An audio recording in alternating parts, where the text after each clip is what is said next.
Geração Pixel Soluções.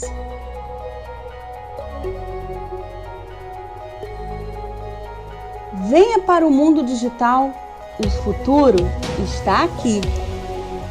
Marketing digital, gestão contábil, informática em geral, foto e vídeo marketing.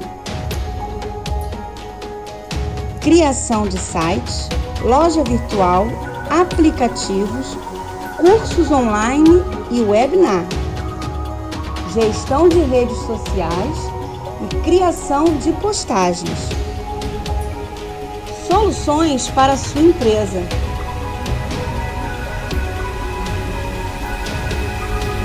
Marque sua presença no mundo digital.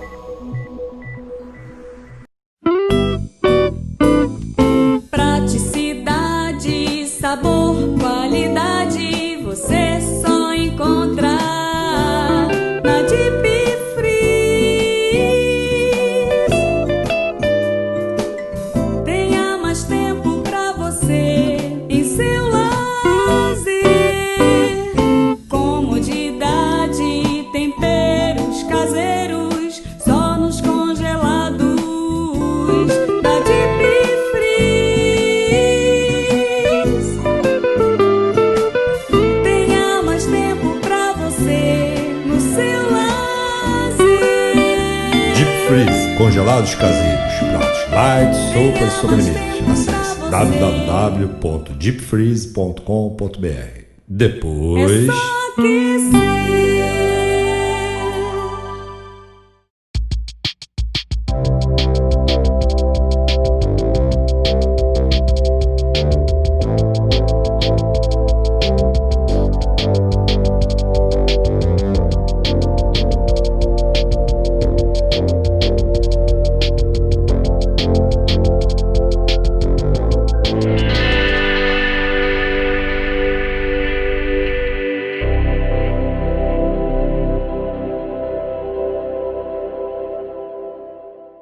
Boa tarde, hoje estamos aqui no nosso programa Poesia e Prosa Entre Linhas, com o nosso querido poeta, ensaísta, Márcio Catunda, que atualmente está na Sérvia, poeta cearense.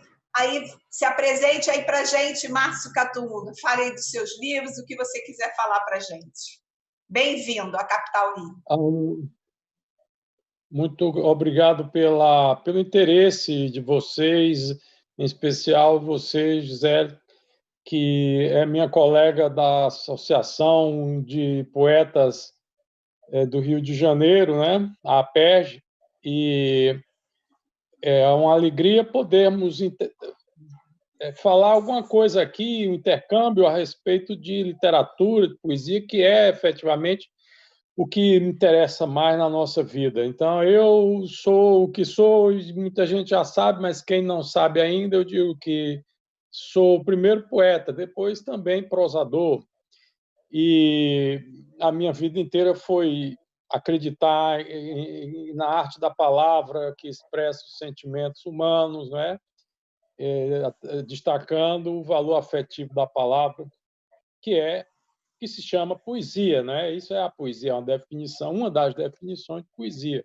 Mas literatura, de um modo geral, cultura, né? Porque eu acredito que a cultura é que faz o homem evoluir em todos os sentidos, né? Especialmente mentalmente, espiritualmente, em termos de educação, de civilização, não é?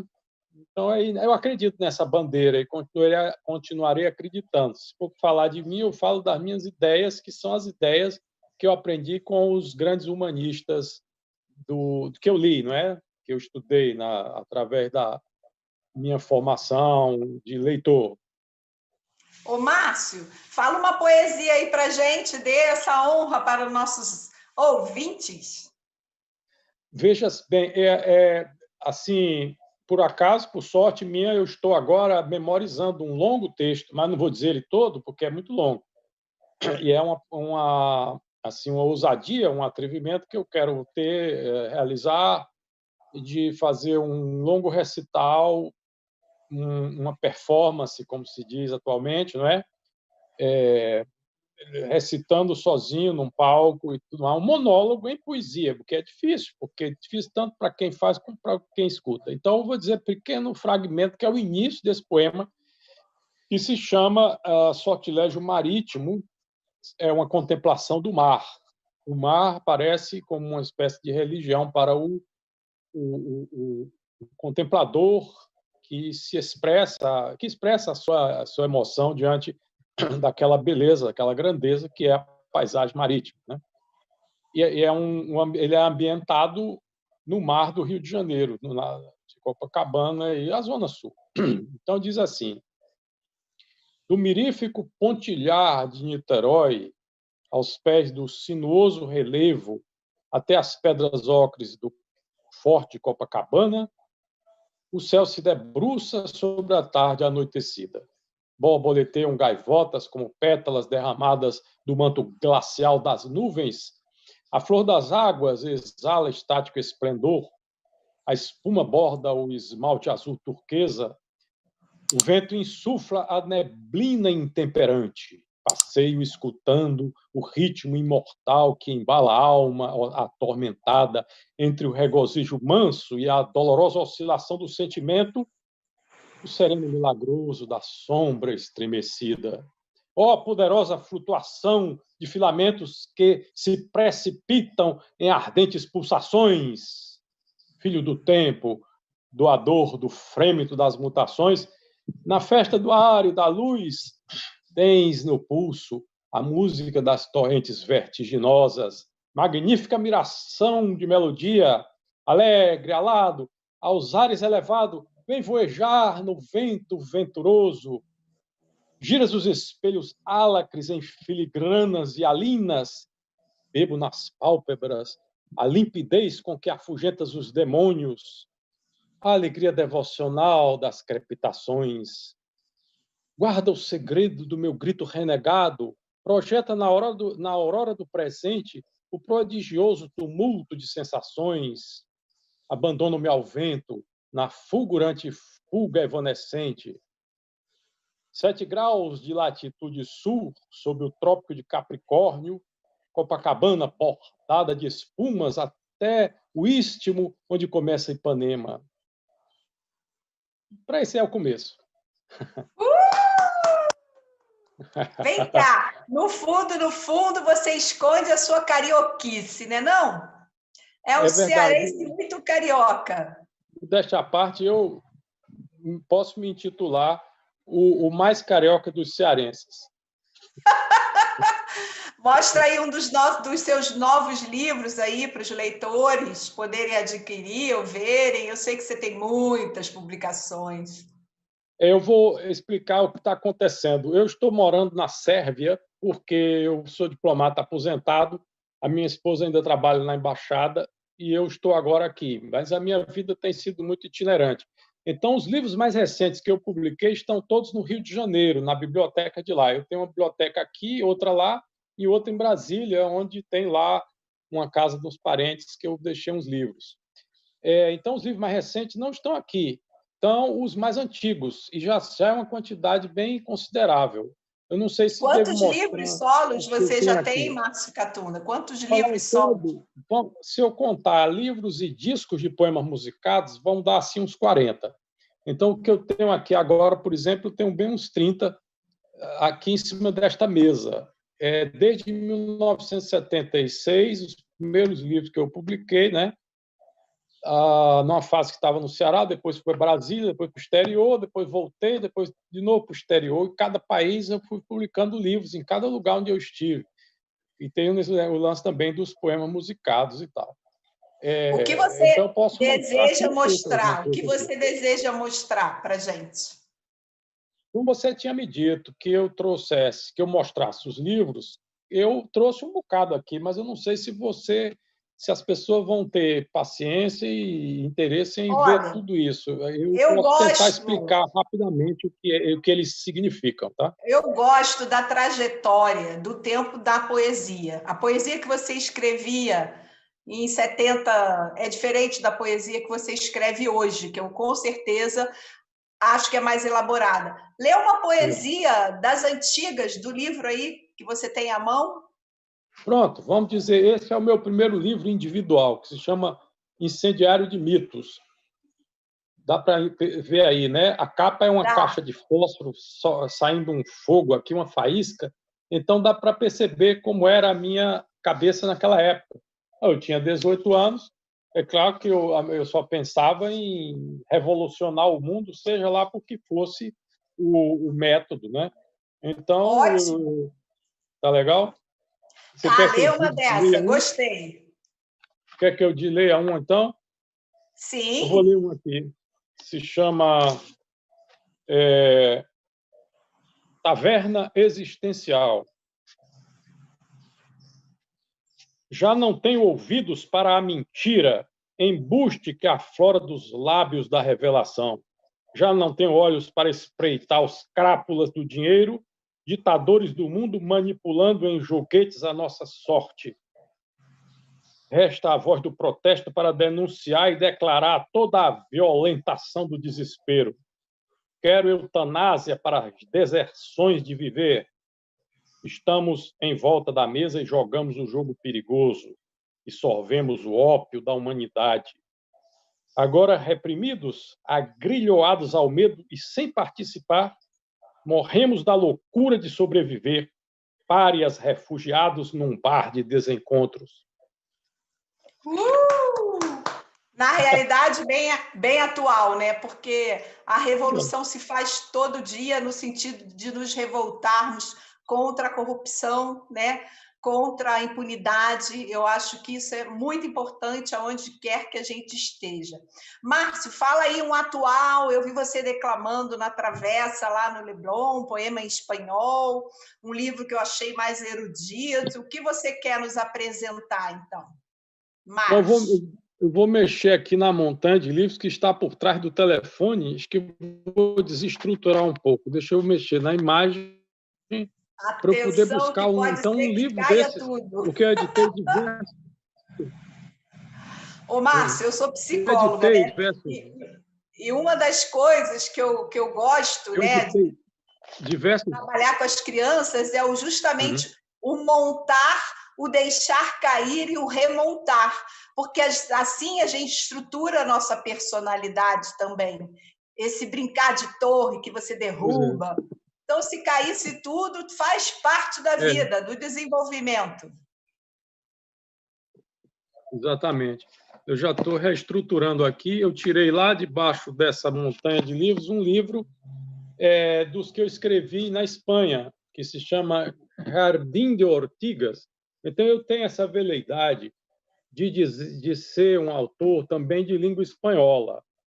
Alguns poetas espanhóis, eu conheci muitos, porque eu rastreei quando morei lá, eles ficaram surpresos e aceitaram bem. Outros disseram que não, que um brasileiro não devia se meter a escrever em espanhol. Mas eu sou teimoso e fiz diversos livros em espanhol, inclusive um livro sobre a história da Espanha, que é uma espécie de épico em espanhol, claro que com bons revisores, porque nem em português eu não sei escrever direito, quanto mais em espanhol. Mas eu sou corajoso, não acho que para você ser um artista, você tem que ter coragem, acreditar que errando a gente aprende e vai diminuindo os erros até que acerta. E ninguém acerta totalmente, todo mundo está evoluindo, todos estamos em um processo de permanente aprendizagem, né? Eu entendo. Ô, Márcio, peraí, isso aí é dica para o leitor, e isso é dica para o novo escritor. Maravilhoso, adorei, que é isso aí mesmo. Nunca desistir, persistir numa ideia. Pode ler qual que você vai escolher para a gente. Eu vou tentar encontrar um que eu pensei aqui num deles, mas é preciso localizar. É um livro... Esse aqui é uma espécie de antologia dos livros que eu escrevi em espanhol lá na Espanha e eu estava já saindo de lá. Então, deixa eu ver se eu encontro um que eu... Mas, bom... Enquanto você vai procurando, responde aí uma pergunta que eu fiquei curiosa, porque esse ano, no início do ano, eu acho que foi esse ano, eu me apresentei na Bibliomaison E eu falei, gente, eu quero ir para a França, quero procurar lá os poetas franceses. E aí eles falaram assim, nossa, Gisele, se você encontrar um poeta contemporâneo francês, você apresenta para a gente. Aí eu levei um susto com aquela questão. E você também está fazendo uma pesquisa em relação aos poetas franceses, que você me disse?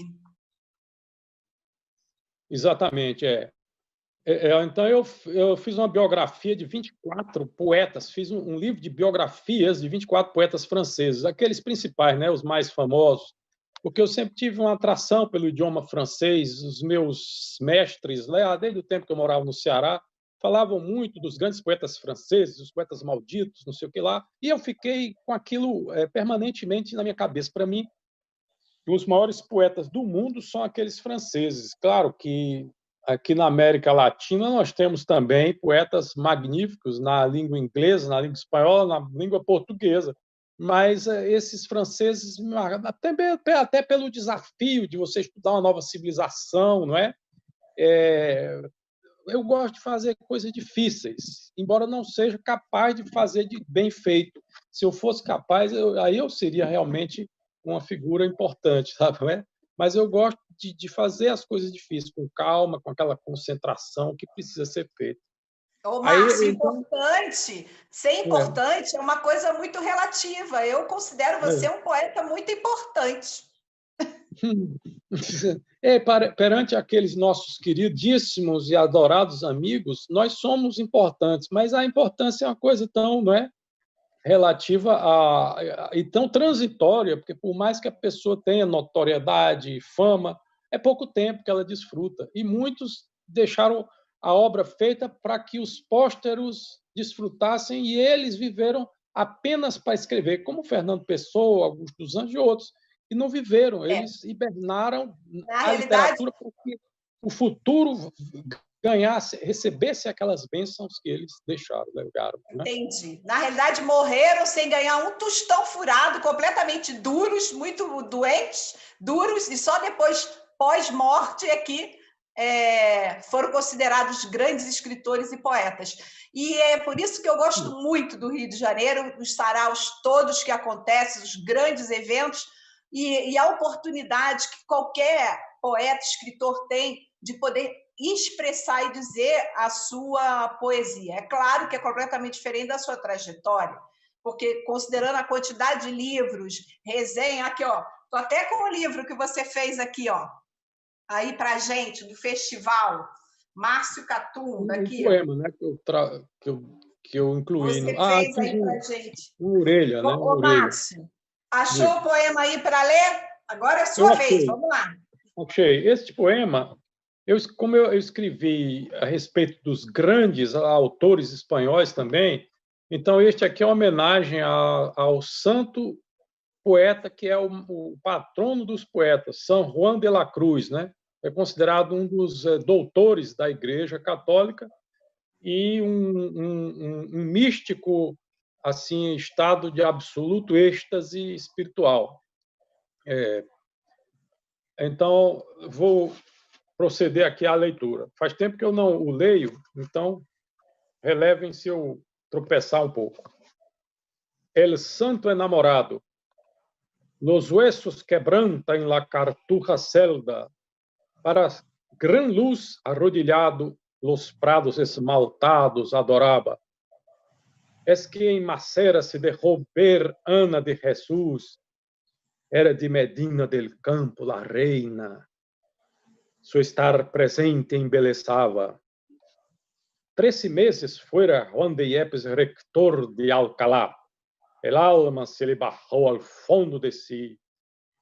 El vicario general lo manda prender y lo azotan con látigo en Toledo para en su espalda escribir la reforma. Le hicieron vestir a fuerza el paño de los calzados, lleno de gusanos y piojos, acostado al suelo, soñaba con la que iba por ínsulas extrañas. Flagelaciones no podrían con su obstinación. 9 meses en la mazmorra padeció. La frente en el suelo tenía cuando el prior entró. rebotando el pie contra su cabeza. En vez de segura corrido por Ana de Jesús, contempla las colinas a la sombra de los olmos. En Baeza, inmóvil queda, con el cálice en sus manos, como si la misa hubiese concluido. A la monja va a confesar. La encuentra enferma y le canta un villancico de amores. Quería ser menospreciado y tenido en poco, bajo los árboles insomne, absorto, mientras los bosques miraba, vinieron a hablarle de asuntos mundanos. Dejémonos de baratijas y hablemos de Dios, contestó. El vicario Doria lo consideró un obstáculo. Diego de Evangelista no cesaba de amonestarlo en público. Sería mandado a México a convertir indios. Lo echaron a la serranía en La Peñuela, de rodillas, escribió. No se habrá librado la Madre Ana de Jesús de mis manos. No morirá con esa lástima. No se le acabó la ocasión de ser muy santa. Ô, Márcio, o que você diria para um poeta que está começando? Qual é a dica que você daria para as pessoas que estão querendo escrever? Além da que você já deu, né? Qual é o seu processo também de criação? A gente pode... Você acha que uma pessoa copia o processo de criação do outro? O que você acha? Ou é muito estudo, muita pesquisa? Bom, duas perguntas numa só. Vamos lá. Primeiro, o que é que eu digo para os outros? Eu digo que acreditem em si e continuem, não é? Porque os reveses são um incentivo sempre. É preciso relevar sempre a coisa de não ser considerado, não estar em evidência, publicar e não ter editor, publicar os livros por sua conta, encontrar dinheiro para fazer isso, não vender coisa nenhuma, porque não se vende poesia. Poesia é espírito, poesia é amor. Amor não se vende, espírito não se vende. Então, ter esse ideal, ter essa fé, porque a literatura é um ato de fé, é uma profissão de fé. Não tem assim um objetivo imediato. É uma coisa que a gente faz para o mundo sem prazo fixo, né? E é um gesto de absoluto idealismo. Não há uma recompensa palpável para isso. Continuar fazendo. Fazer porque nasceu para isso. Não é para que os outros acreditem na gente, não. Porque nós não sabemos fazer outra coisa a não ser aquilo que fomos predestinados a fazer. Recebemos de Deus essa missão, essa tarefa. E segundo, como é que eu trabalho, né? Lendo muito, né? Eu acho que tem gente que parece que não precisa ler muito para escrever, mas esses são os gênios. Eu não me comparo aos gênios e eu sei a grandeza dos verdadeiros mestres da arte e tenho certeza de que jamais me ombrearei com eles, chegarei à plataforma alta em que eles se encontram. Mas digo jamais, não sei, porque só se for em outras encarnações, porque nessa não dá mais tempo. Por exemplo, me comparar com os grandes, realmente grandes, aqueles imortais que são os clássicos, que são aqueles. Então, pelo menos, eu vou lê-los. Qual é a sua lista de clássicos? Já que você citou, pelo menos fala aí 2 autores. 2? Eu tinha falado daqueles 2 primeiros, que eram uns mártires, heróis, que morreram por nós, o Pessoa e o Augusto dos Anjos, mas da língua portuguesa. Nas línguas que eu pude ler, eu leio precariamente em inglês, mas leio muito em francês, espanhol e agora um pouco em italiano. Então, cada um desses idiomas eu tenho esses ídolos para mim, né? Que são, assim, por exemplo, o Borges, né? O César Vallejo, também na literatura espanhola mesmo, o Quevedo, o Cervantes na prosa, né? Esses são os grandes mestres. Agora, na língua francesa, são todos aqueles 24 que eu selecionei, mais alguns, Baudelaire, Verlaine, Rimbaud, Lautréamont, começando aí por esses, né? E vai aí para até Valéry, Mallarmé e tantos outros, né? E da língua inglesa, então, tem também centenas, mas a gente começa pelos clássicos, que são realmente clássicos. Milton, Shakespeare, Byron, Shelley, Keats, né? Depois vem outros que, na sequência, são mais contemporâneos, os americanos, né? O Walt Whitman, Edgar Allan Poe, o Ralph Waldo Emerson, que era um grande filósofo também, etc. Então, são alguns assim que me vem agora à memória. Ô, Márcio, pode ler mais alguma coisa, mostrar mais algum dos seus livros para a gente? Bem, eu quero mostrar para vocês assim umas produções. Deixa eu pegar aqui do começo. Quando eu estava em Fortaleza ainda, eu produzi aquele que eu li inicialmente. Depois fiz esse que chama Navio Espacial. Depois uma biografia do poeta marginal Mário Gomes, poeta santo e bandido, que foi meu amigo. Ele era uma figura que só mesmo lendo para entendê-lo, né? Uma espécie de Antonin Artaud em Fortaleza, lá onde eu nasci. Isso aqui ainda é do tempo de Fortaleza. Eu quero fazer uma segunda edição, o Evangelho da Iluminação, porque eu tenho uma vertente mística muito forte. Eu sou uma pessoa espiritualista, então eu acho que a poesia melhor que eu fiz é essa religiosa, no sentido eclético da palavra, né? No sentido esotérico. A religião influenciou muito a sua formação? Completamente. Agora, quando eu digo religião, eu não digo que eu não sou um católico, eu sou um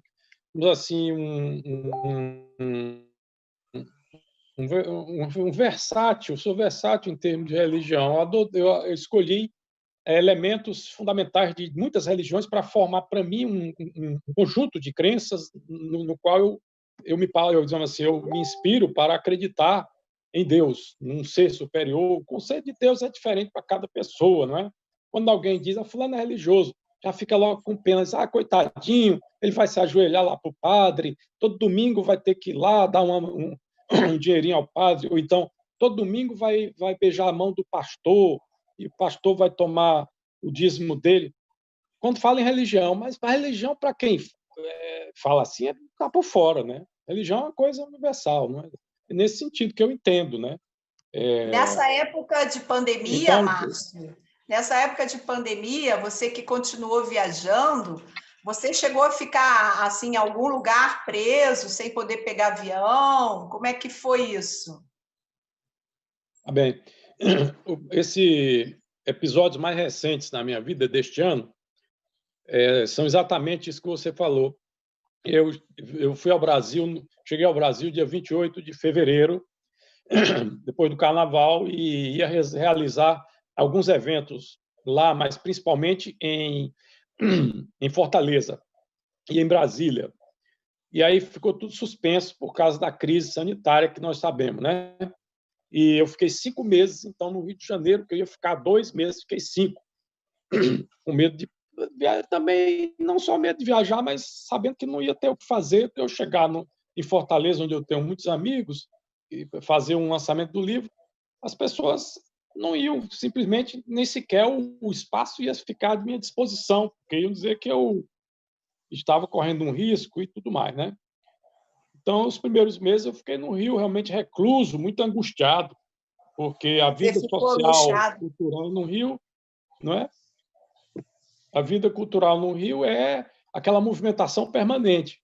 E eu imagino como os nossos colegas, os poetas, os escritores, intelectuais, ficaram também angustiados com aquela situação, porque não tem sentido o Rio de Janeiro sem os saraus, sem o sarau da Aperge, a poesia simplesmente às terça-feira, o sarau do Marcelo Mourão, o sarau aquele encontro que o Dalberto Gomes estava fazendo, uma salinha pequena lá, as quartas-feiras com o Eduardo Tornag, o PEN Clube, a Academia Carioca de Letras e tantos outros lugares que todo dia tinha alguma coisa para se fazer. Ainda mais os meus melhores amigos morreram. E eu não quero falar Nossa. nisso, porque senão eu me Não. emociono. E nós somos solidários a todas as pessoas que a gente perdeu, né? Eu também. E vamos passar para frente, porque hoje mesmo fiquei sabendo de um colega que pegou Covid. É uma realidade, vamos usar máscara, vamos evitar o convívio social. Márcio, eu sei que você está sensível aí nesse momento, mas esse último livro que você ia lançar, você já mostrou aí para a gente? Qual o nome dele?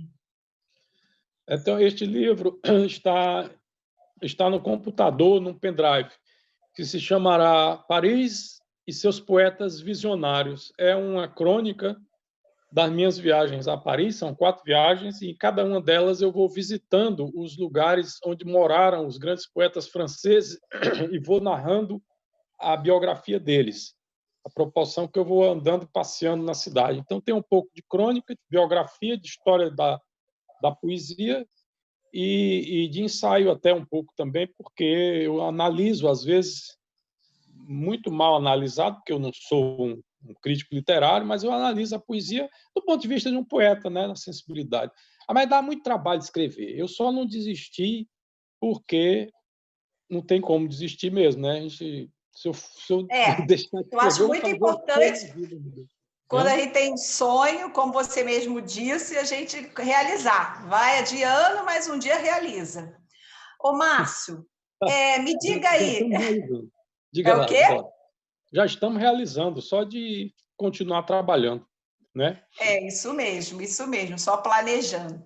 Márcio, diz mais uma poesia aí pra gente que você gosta, ou que você saiba de cor, ou que você sempre declama. Uhum. Deixa eu ver aqui. Bom, eu acho que eu vou ter que ler, porque... Tá bom, pode ler também. Eu vou ver se Ou eu quer consigo... cantar? Ou quer cantar? Eu vi você cantando uma vez. É que esse poema, por exemplo, sobre o mar, né? Que eu estou bem metido nele para ver se consigo memorizar, e dá muito trabalho, porque eu não sei como é que os atores memorizam tão rápido. Então, ele tem uma parte umas partes são cantadas, ele é uma espécie não sei como é que Ode? chamaria isso. Ode? Ode? Uma Uma ode? ode, mas com partes cantadas. Então, é uma cantata e, ao mesmo tempo, um poema com pretensões épicas, mas enfim, tem uma parte que é meio cantada. Por exemplo, tem uma parte que diz assim: na vigilância da tua razão divina, bebo graças reverenciais, jazida de jade, no louvor de dizer delícias, aliança entre o prazer desafiador e a fortuna que o alimenta, alegria à altura das escarpas, circuito de signos que os pássaros cingem, mar disperso, lavando as ilhas na instabilidade imaginária. Márcio Catunda, cantador. Eu acho interessante porque as pessoas do Norte, do Nordeste, têm um jeito, assim como os poetas do Sul, tão especial, tão diferenciado, por mais carioca que você seja dentro da sua alma e aberta, né, a esse espírito itinerante, que você, Márcio, é um espírito itinerante, né? Assim, essas andanças, esses projetos seus são maravilhosos, são grandiosos, parabéns aí por tudo isso. Olha, a nossa entrevista é de 30 minutos e já está acabando, então eu gostaria que você falasse aí aos nossos ouvintes o que você quiser, terminando aí esse encontro da gente, muito legal, muito interessante, e espero revê-lo na sua apresentação no teatro, nessa grande performance, em homenagem ao Rio de Janeiro, pelo que eu já estou vendo. Isso mesmo, Bom, muito grato, muito obrigado pelo seu interesse, né, ter se lembrado de mim. E isso é um motivo de celebrar a nossa amizade, Gisele. E agradeço também o apoio aí do seu assessor técnico, o João. É o João. E a Capital Rio é do Carlos Rocha. É um dos Carlos diretores. Grosso, né? Sei quem é, Carlos, também. Abraço para ele e também para a sua equipe aí, para os seus assessores e seus sócios nessa empresa idealista e é essencial para realçar a fraternidade dos poetas e promover a cultura no nosso país, porque nós estamos muito carentes disso.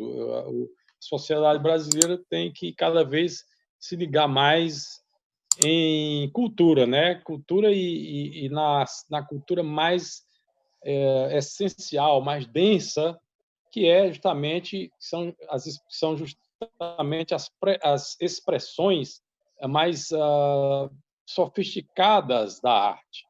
A poesia, a literatura, a música, as artes plásticas, a dança, o cinema, o teatro, né?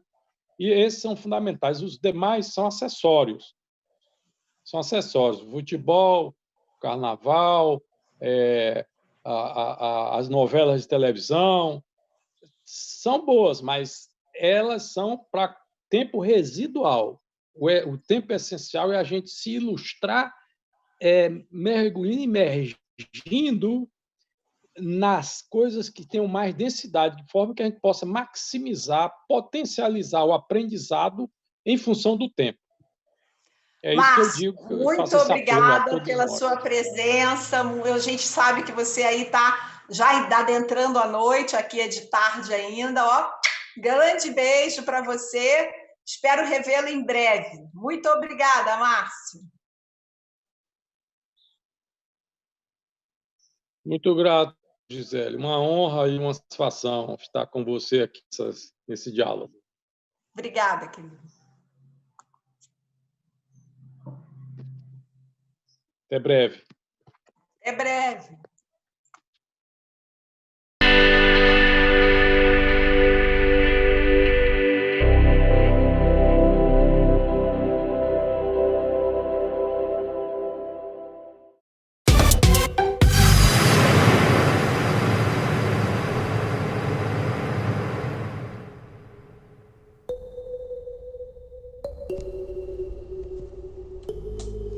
Geração Pixel Soluções.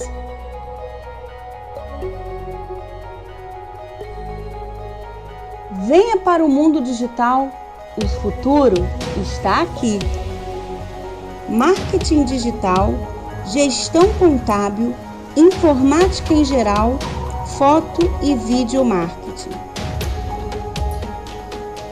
Criação de sites, loja virtual, aplicativos, cursos online e webinar, gestão de redes sociais e criação de postagens. Soluções para a sua empresa.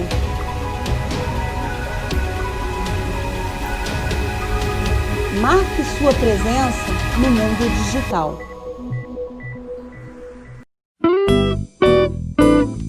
Praticidade, sabor, qualidade, você só encontra na Deep Freeze. Tenha mais tempo pra você em seu lazer. Comodidade, temperos caseiros, só nos congelados da Deep Freeze. Tenha mais tempo pra você no seu lazer. Deep Freeze, congelados caseiros, pratos light, sopas, sobremesas. Acesse www.deepfreeze.com.br. Depois... É só aquecer.